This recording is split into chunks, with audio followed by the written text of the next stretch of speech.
The Dharma Discourses of Cardinal Master Chongsan. Part 1, The Canon of Secular Life. Chapter 8, Repose. In heaven and earth, there is a proper order of the 4 seasons. For human beings, there are proper times in their lifespans. Just as heaven and earth do not transgress this proper order, and thus the myriad things follow the order of being born, maturing, bearing fruit, and being harvested, so too human beings must not forget the proper time in order to live a consummate life throughout their lifespans, as well as in coming and going within birth and death. Therefore, the founding master said, except for extraordinary circumstances, during one's childhood one should be taught letters, during one's adulthood one should be taught the study of the way and should exert one's effort in the task of deliverance, and during one's later years one should abide in a scenic but secluded place and sever all worldly attachments and desires in order to study the great matter of birth and death. During one's youth, one should focus mainly on education in order to develop the foundation of human character. During adulthood, one should primarily engage in work in order to make manifest the value of human life, and during one's old age, one should primarily concentrate on spiritual cultivation in order to nurture faithfully the spiritual seed of endless lives. Hence, just as during one's youth one must take rest at appropriate times while engaged in business, during one's later years a greater focus on repose is essential. Only when the way of repose and the way of liberation are well followed will the spiritual and physical life over endless lives be free of defects. As one reaches the time for rest, one should realize the urgency and importance of the great task of birth and death and spiritual concentration, thus devoting oneself to the cultivation of spiritual concentration samadhi in daily life. The ways of rest are as follows.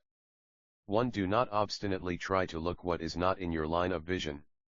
2. Do not try to listen to what you do not hear. 3. Do not interfere with what is none of your concern even if you see or hear it. 4. Entrust your son, daughter, or other person in charge of matters of livelihood, food, clothes, and expenditure, and do not mind their treatment of you, whether it is generous or stingy. 5. Do not deplore the condition of old age, remembering the days of your youth. 6. Do not attach yourself to your property, your children, or other matters of your concern. 7. Free your mind from thoughts of resentment and regret of the past or present. 8. Do not be dragged by the right and the wrong of your past. 9. Practice seated meditation and the repetition of the name of Buddha Amitabha more diligently. 10. Continue the practice of timeless Zen. There are no limits to worldly affairs and no boundaries to a sense of attachment. Thus, there will be no end to attachments if one tries to handle all human affairs with a sense of attachment. But if they are handled in a state of liberation, there will be neither suffering nor hindrances in either favorable or adverse sensory conditions. Therefore, if we try to gain liberation from all worldly affairs, we first must contemplate the fount of all principles and next apply that truth in all sensory conditions. The way of liberation means first to contemplate thoroughly the fundamental truth of no arising and no ceasing, in which birth and death are essentially non-existent, and then practically apply that truth to sensory conditions involving samsara so that one will gain liberation from birth and death.